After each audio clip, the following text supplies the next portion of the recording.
Moi, c'est Jasmine. Moi, c'est Jean-Marc. Puis notre fils a 1 mois. Il s'appelle Bellamé. Moi, je me disais que je voulais allaiter. En fait, pour moi, c'était complètement naturel de penser à l'allaitement. Pour moi, c'était clair que si elle allaitait, ça allait être meilleur pour le bébé. Puis c'est ce que moi aussi je voulais. Finalement, quand Bellamé est arrivé, c'est là que je me suis rendu compte que c'était pas autant facile ou naturel que je l'avais imaginé. Au final, je connaissais pas grand-chose, ni les positions, ni le fait que ça pouvait faire mal. Ça, je le savais pas. Donc, au début, j'ai eu des ampoules de lait sur mes seins. J'ai eu une mastite. Ce que je trouvais plus difficile, c'est que j'avais l'impression de ne pas être comprise parce que ça fait vraiment mal. Puis des fois, je sais pas, quand on essaie d'exprimer que ça fait mal, je sais pas si les gens réalisent vraiment, en fait, la douleur que ça fait ou comment qu'on peut se sentir. C'était dur pour moi parce que je voyais qu'elle souffrait, mais je pouvais rien faire.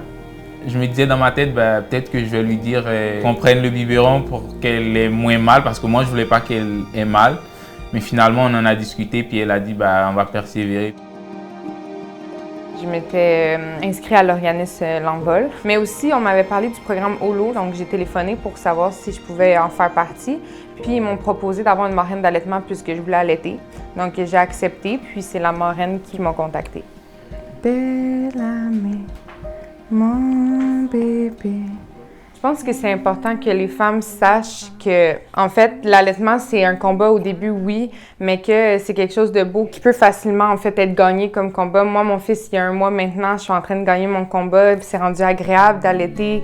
Fait que je veux vraiment vous encourager à vous dire que, oui, ça peut être difficile, mais essayez de vous entourer, de vraiment faire en sorte que vous ayez du support. Aussi, votre conjoint peut vous aider grandement. Moi, s'il n'avait pas été là pour m'encourager, pour me dire « Non, mais regarde, t'es capable, abandonne pas, on va y arriver », peut-être que ça a été plus difficile.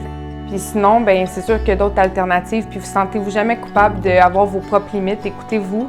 Puis quand que c'est vraiment trop, allez chercher de l'aide. Puis les gens vont vous diriger pour faire le meilleur pour vous puis pour votre bébé. De toute façon, vous êtes une bonne maman. Vous savez exactement ce qu'il y a de bon pour votre bébé. Ça, c'est sûr et certain.